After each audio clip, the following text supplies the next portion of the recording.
Isabelle's jab is a move that doesn't always work the way you'd hope, so I would say only swing with jab twice, if you can, because that works along a pretty alright percentage range. It misses sometimes because humanoids have this very dramatic flinch pose which causes jab to go right between their arm and leg. This technically isn't a problem for non-humanoids like big bodies and Pokemon, but you shouldn't ever spam jab unless it's at an edge, then you can go crazy. Jab force is a mix-up between you and the enemy where you could either go for something safe or go for a read. Jab is always at least +2 on hit, no matter the enemy's weight, and this number only goes up. As the enemy gains more damage, you gain more frames of advantage, and eventually you can reach +8 or beyond. Jab is technically not safe on shield, but it can't be shield grabbed if you hold it. Involving this move with Lloyd will create some interesting pressure and trap scenarios, but before you go for anything in particular, you should know your opponent's common options. Their most common options are mashing their fastest move, shielding, and going for some type of dodge. You can of course always go for a read, such as a grab or a roll chase, but I'll be explaining some of the most safest options for you to take. Starting at 0, your safest options are shielding and rolling in. At 0, rolling in doesn't work against frame 1 jabs, but since there are only 2 characters with frame 1 jabs, it shouldn't be hard to remember, and shielding is still safer.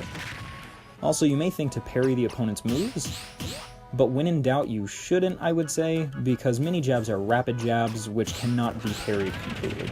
Shielding is always the safest option. Starting at 20, you can roll back if you'd like, but better yet, you can full hop over the opponent's attacks. This comes much in handy at high percentage as it can score you a kill. Full hopping at this time dodges almost everybody's jabs, except for the frame 1 jabs again, since they come out just too fast. And for some reason, Fox's jab, which just reaches especially high for a jab of its speed. And so for these 3 jabs, you want to either hit them a little bit farther away before you full hop, or just wait until you have more percentage on them. For Fox it works after 40, and for the frame 1 jabs it works around 60. Starting around 45, you can safely dash back, which is good for plenty of reasons. 1, you get out of the opponent's general range while also scouting for a punish, and you can also punish a potential roll in. This technically works at any percentage, but you need to push the opponent farther away at 0, and you should just know that using jab more than twice runs the risk of jab being stupid. The percentages I just gave you work for any character. However, for characters with no options faster than frame 4, you can full hop and dash back starting at 0. This even includes heavyweights. However, since their limbs are so long, it's kind of the same deal where your dashback can get stuffed at 0, so you either need to push them farther back first, or wait until you have at least a little bit of percentage.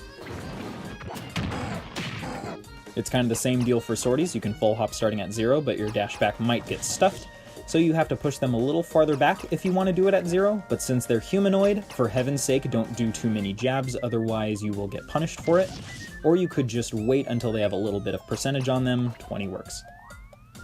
Against Roy, Crom, and Robin, you actually can't full hop at 0 because their jabs actually reach that high. To get around this, just wait until there's some percentage. 40 for Croy, 65 for Robin. Starting around 90, jab can true combo into reverse up tilt, done by holding up and back a little bit above the diagonal and pressing A. But since this can't be buffered, you do need to input it frame perfectly. If you are a frame late, the opponent will be able to shield, but it's still kind of worth going for, as if they are mashing anything that is not shield, you can afford to be a frame or 2 late because it will interrupt them.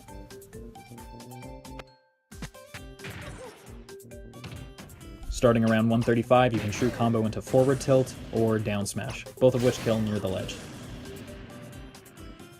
Just like up tilt, forward tilt cannot be buffered, so doing it too early will do another jab, and doing it too late would allow the opponent to shield, but it could still be worth going for, because if the opponent is not shielding, they'll get interrupted.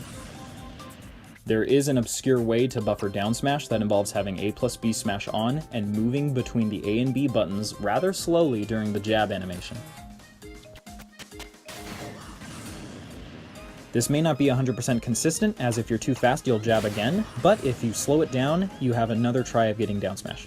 The same thing applies if you're trying to time it manually. If you do it too early, you have a second try. Lastly, something great you can do against a couple characters is the jab pocket trap, which is guaranteed to kill them or break their shield. This is reliable because although it is not a true combo, the opponent has no evasive options to evade the projectile. The only thing they can do is shield, and as mentioned, if they do that, the shield breaks. This works with Samus's Charge Shot, Mewtwo's Shadow Ball, and Robin's Arcthunder. They all can break a full shield. The trap works around 110 for Robin, 120 for Samus, and anytime over 100 for Mewtwo. All of them earlier with Rage. Some projectiles are very close to breaking a full shield, but just can't without a little help from down tilt, which is a true shield break combo. The projectiles you can do this with are Robin's Thoron, FTilt's Sun Salutation, and Lucario's Aura Sphere when he was at 90 or above. But if you catch it when he was at 150, then it'll break a full shield on its own. You can always go for this entire sequence during the trap, because even if the projectile hits, it will combo into down tilt, which kills anyway. Against Lucario specifically, you actually want to do down smash to break his shield. And this is because down tilt comes out just slow enough that it wouldn't be a true shield break combo. The reason you don't do down smash against other characters is because it does less damage than down tilt. So for Robin and FTilt, do down tilt, and for Lucario, do down smash. Of course, if the shield is already a little low, then more projectiles can break it directly. So, to recap all the main points, you can go for grabs or hard reads as mix-ups at pretty much any percentage, but as for your safest options, at 0 you're +2, you should go for shield or maybe roll in. At 20 you're +3, you could full hop, maybe earlier depending on the character. At 45 you're +4, you can dash back safely. At 90 you are +6, you can do reverse up tilt, which is frame perfect or it will interrupt. And at 135 you're +8, you can go for down smash or FTilt. This is a good general rule of thumb for pretty much any character, as mentioned. If you want to know how Rage affects it positively, you can pretty much subtract 30 for max Rage. And for super heavies, you can do full hop and dash back sooner at the cost of doing up tilt and down smash FTilt later. With all that said, good luck.